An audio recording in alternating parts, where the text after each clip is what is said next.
You're listening to a production of the National Media Archive. To learn more or volunteer, go to nationalmediaarchive.com.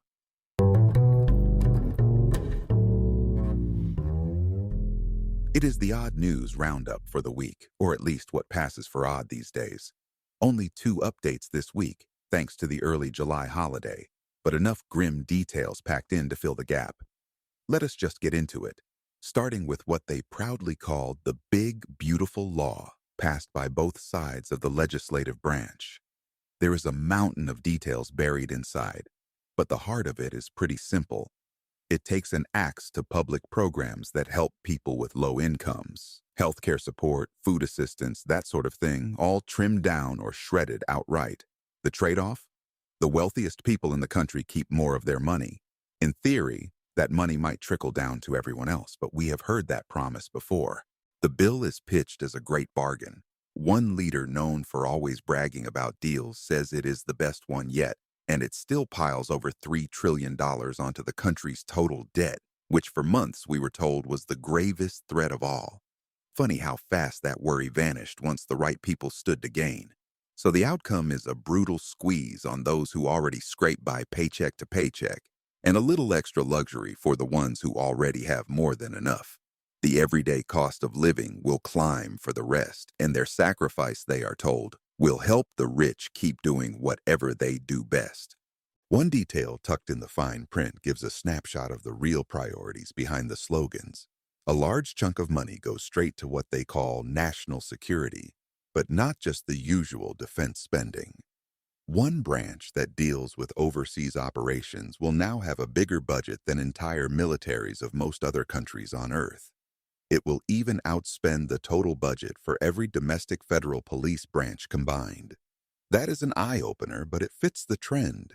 Less for social safety nets, more for force.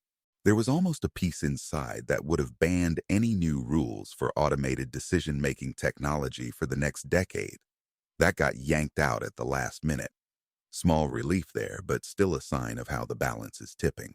Another odd bit slipped in might quietly kneecap gambling in this country, at least for the people who do it for a living. Some short paragraphs near the back rewrite how gamblers can balance their wins and losses on taxes. Up until now, if someone wagered a lot over the year, they could write off every dollar they lost to balance against what they won. From 2 years ahead, that changes. Anyone who places bets professionally or even casually will only be allowed to subtract 90% of their total losses. That means even if you lose money overall, the government could say you owe taxes on winnings that did not stick around. For a small-time player, that might not matter much, but for the big names who juggle huge bets for thin profit margins, it could push them to pay tax on money they never really pocketed. A handful of well-known card players and sports bettors tried to sound the alarm, but the rule is already locked in. Once this law hits the president's desk, the signature is all but certain. Some folks did the math and pointed out that a professional who logs $200,000 in wins but loses $210,000 would end up owing taxes as if they kept $11,000 extra, even though they walked away down by 10 grand. The internet roared about how this twist alone might finish off high-stakes betting. One high-profile poker player tried to rally people to contact lawmakers. Too late for that now. Of course, the tax collectors who would enforce this rule are also getting stripped down. Inspectors who normally make sure wealthy people actually pay their share are among those being laid off or left with skeleton staff. So, in the end, maybe the only ones who will feel the pinch are the small fish, while the giant operations glide on untouched. It could even backfire by pushing some bettors deeper into risk, hoping bigger wagers can cover steeper tax burdens. Or maybe fewer people will bother to bet at all, seeing the game rigged even harder against them. Meanwhile, the same leadership behind this law has made clear how they really feel about immigration. For years, they claimed the fight was only against those who cross borders without approval, but now they have dropped the mask. It does not matter if someone went through every legal channel, filed every form, passed every test, and took the oath. Under new moves in the works, Naturalized people can still lose their place if they have ever committed a crime. And crime here can mean almost anything, not just violent or serious offenses. The power to strip citizenship has existed for decades but rarely used since the paranoia of the middle of the last century. Now it is back in the spotlight. A handful of high-profile cases have shown how quickly the label of security threat can stick, and the consequences are huge. If the government calls you a problem, they can take everything you built here away, no matter how long you have lived in this country or how hard you work to follow the rules. One recent example involves an elected official who has spoken out for people caught in the middle of immigration sweeps. Some in the ruling circle do not like that message and floated the idea of taking away his citizenship to silence him. If he is no longer officially American, they can arrest him, charge him, and ship him out. It is that simple. This threat does not stop with him either. When tensions overseas flare up, the same logic has been used to round up entire communities. A few months ago, people with roots in one Middle Eastern country found themselves on watch lists overnight. Many came here as toddlers, grew up here, built lives here. But when the foreign policy climate turned, they were treated as suspects, even if they never so much as missed a traffic light. This strategy stretches the meaning of national security until it can cover anything at all.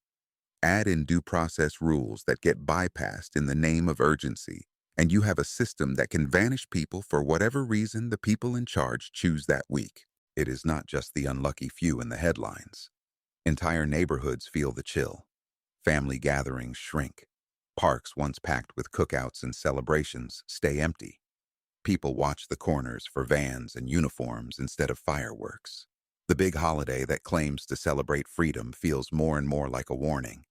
And then there is the swamp prison, nicknamed with grim humor as the Reptile Fortress.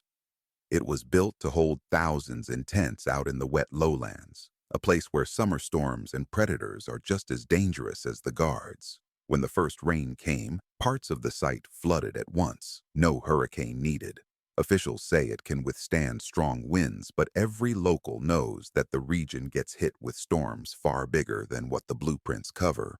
Lawmakers who still care about basic human rights have sent letters begging leaders to shut it down, calling the whole setup unsafe, unsanitary, and more like a punishment camp than any proper facility.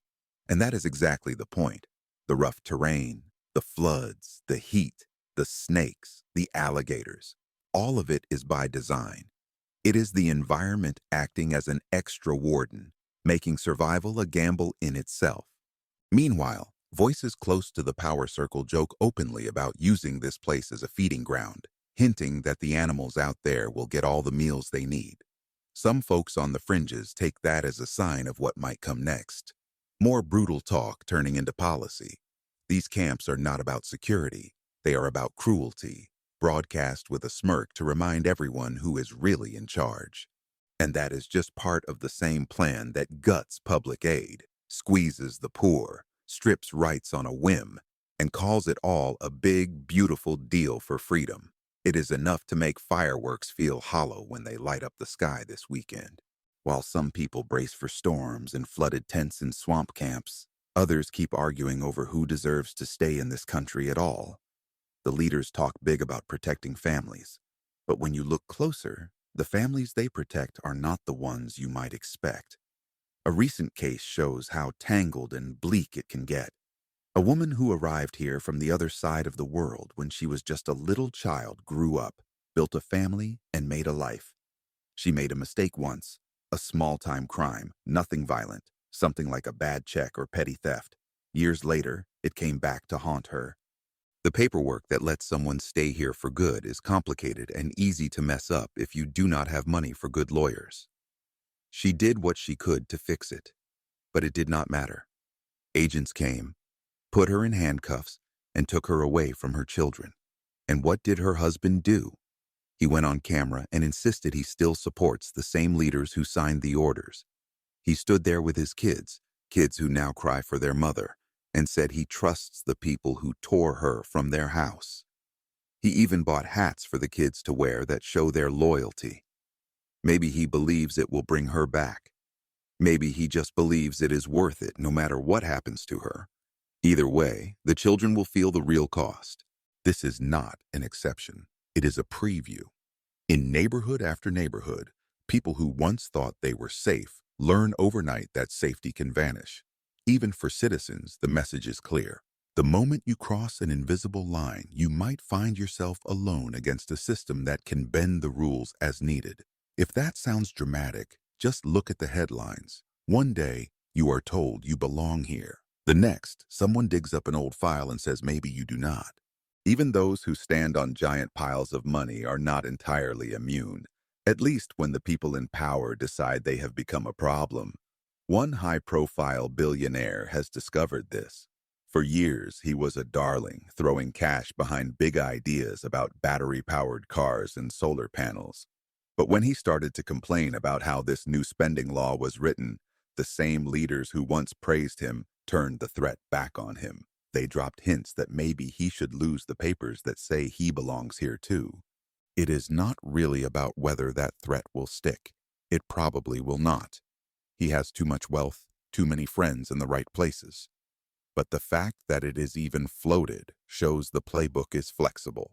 Speak up at the wrong time, and you might find out how fast your citizenship can be called into question. The bigger irony is that this billionaire is not wrong about part of his complaint. The spending law does slash support for battery-powered cars. At the same time, it dumps more money into older industries that burn fuel and make pollution worse.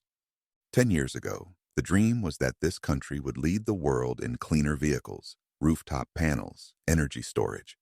Some states still push for that. But the federal priorities now? Keep pumping oil, cut back the tax breaks for new tech, let the rich keep their coins. So, yes, this billionaire is yelling because his profit line is threatened, not because he cares deeply about the planet. But at least for once, his self-interest happens to line up with reality. Of course, none of this means the roads will suddenly be empty of battery-powered cars. The technology is too far along for that. Drivers who have switched to silent rides are not about to go back to paying at the pump if they can help it. Still, every pushback matters. In a few years, if the support keeps slipping away, you might see fewer charging stations, fewer incentives, and more excuses for old industries to keep the taps open. Some states fight it with new taxes on electric cars for not using gasoline, which makes about as much sense as fining someone for not buying cigarettes. But the logic does not need to add up. It only needs to keep certain pockets lined. Meanwhile, the leaders keep each other in check with threats, rumors, and reminders of who holds the pen.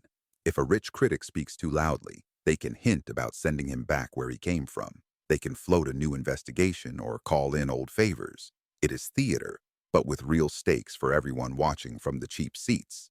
When someone with billions can get threatened with deportation just for complaining about taxes, it is clear that the rest of us stand even less chance of pushing back.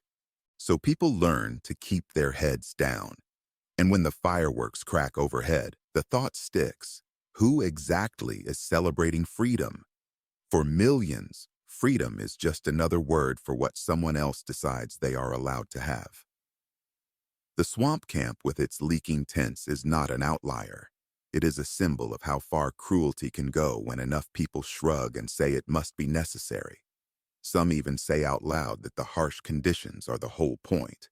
If the storms and the heat do not drive you away, maybe the snakes and the alligators will. And if not, there is always the risk of your papers being checked one last time. All this fear does more than hurt the people directly targeted. It drains the life out of public spaces. In places where once families picnicked, there are now empty benches. Local events that once drew crowds cancel at the last moment. In one city, the night markets have hired guards to stand at every corner, hoping to catch trouble before it rolls in. Food trucks block the streets to buy time if raids come. Small business owners make evacuation plans like they are in a war zone because for many they might as well be. And just when you think the absurdity has reached its peak, there are the conspiracy tales from leaders who stand before cameras and tell wild stories about criminals who do not exist. Tales of monstrous migrants who supposedly do unspeakable things on planes or behind locked doors. stories no one can verify, but that do the job of painting entire groups as threats. These stories echo old hateful myths that have circled for generations, repackaged for the moment. The point is not whether they are true.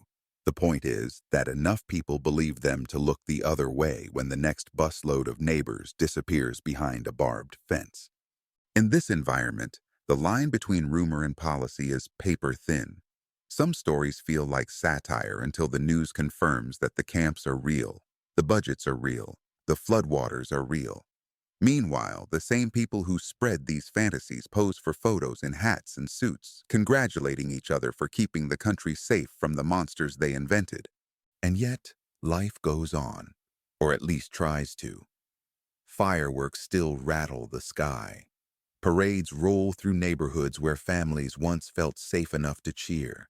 But the streets are quieter now. The flags feel heavier, and the promise that anyone can belong here feels more fragile than ever. People know it, even if they cannot always say it out loud. Even with all this weight in the air, daily life finds strange ways to stumble forward. Somewhere far from the swamp prisons and border raids, a final wish took flight. Literally. A man who once ran a car wash left behind a request when he died. He asked for his money to rain down on his neighborhood from the sky. So, a helicopter flew over busy streets and scattered thousands in cash while people looked up, scrambled, and grabbed at the fluttering bills. For a brief moment, no one thought about tax deductions or paperwork or raids. They just grabbed what they could, smiled, and split. No one got hurt, which is a small miracle. Police eventually showed up to direct traffic and stop fights that never really broke out. Even the chaos felt gentler than the news around it. The man did not get to watch his own final stunt, but maybe that is the point. Doing one last reckless thing to give a few strangers a story to tell. A moment of mischief in a world where mischief usually comes with too many strings attached. Back on the ground, the push and pullover who belongs here keeps taking odd turns. In a different part of the country, a simple sign at a classroom door sparked outrage. It said, "Everyone is welcome." Too political, declared some of the people in charge. They said the word everyone might mean the wrong everyone. The new rules ban any statement that could be read as support for one side over another. So now, even the word everyone is a wedge. The same week, a woman who built her living telling stories on stage found herself in court. For years, she acted out the lives of trailblazers from all walks of life. Heroes, reformers, freedom fighters. Some were white, some were not. It never mattered much before. But this time, someone said it crossed the line for her to portray someone who did not share her background. So the library that booked her canceled the event, and now she is suing. On paper, the argument sounds messy. In person, the woman comes across as more confused than cruel, wondering when telling a story became a lawsuit. Then there is the sprinter whose shorts betrayed him mid-race. In a world where so much is hidden behind secrecy and fear, this man accidentally revealed more than he ever planned. He has since turned the mishap into a new gig, promoting underwear made for generous builds, so to speak. What slipped out on the track has now paid some bills. Maybe that is one of the few harmless twists in this pile of grim headlines. A reminder that accidents can be funny, fortunes can flip overnight, and sometimes life rewards you for keeping it all out there, literally. Meanwhile, in the background, the old fights over money and power crawl on. An entertainment mogul once untouchable now waits for sentencing after facing charges that did not quite stick the way people hoped. The jury dropped the biggest counts, but smaller ones still carry time behind bars. Some of his loyalists gathered outside the courthouse to show support, throwing around baby oil as if mocking the very accusations that brought him there in the first place. The lesson? Sometimes there is no lesson, just an endless loop where the famous float and the rest of us get scolded for wanting better. Far from the headlines, some odd squabbles spiral into absurdity. In one corner of the world, a leader of a small country clashed with a powerful church that tried to paint him as secretly unfit for office based on personal rumors. He snapped back by offering to show proof in the bluntest way possible. putting on short shorts and daring his critics to check for themselves. Politics by anatomy is one way to settle a feud, though most folks just shake their heads and move on. Elsewhere, a spiritual leader who has been around for most people's entire lives made a quiet promise to stick around even longer. He says he will reincarnate when the time comes, no matter what outside powers say about it. He wants his line to continue, his followers to know the cycle will not break. Maybe the next version of him will show up in a world that looks different, one where freedom means more than paper and suspicion, or maybe the same fights will keep rolling through centuries more, dressed up in fresh slogans and new excuses. In the meantime, real life keeps tossing out reminders that the line between spectacle and power is paper thin.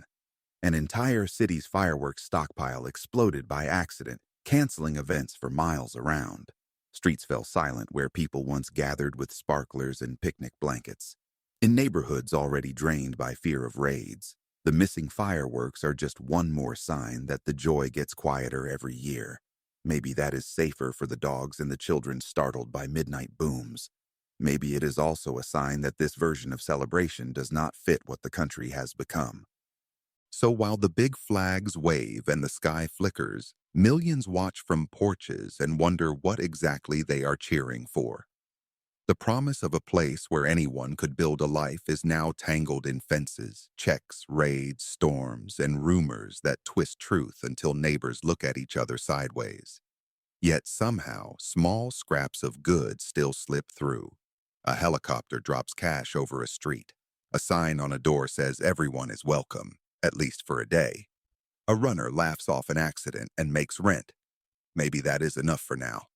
So go outside if you can. Find shade. Sit in a park. Touch grass that is still free to touch. Let the rockets pop overhead if they must. Keep an eye on who is holding the matches. Watch the sky. Hold your loved ones close. And remember, the real celebration might just be how many of us are still here, stubborn enough to keep going.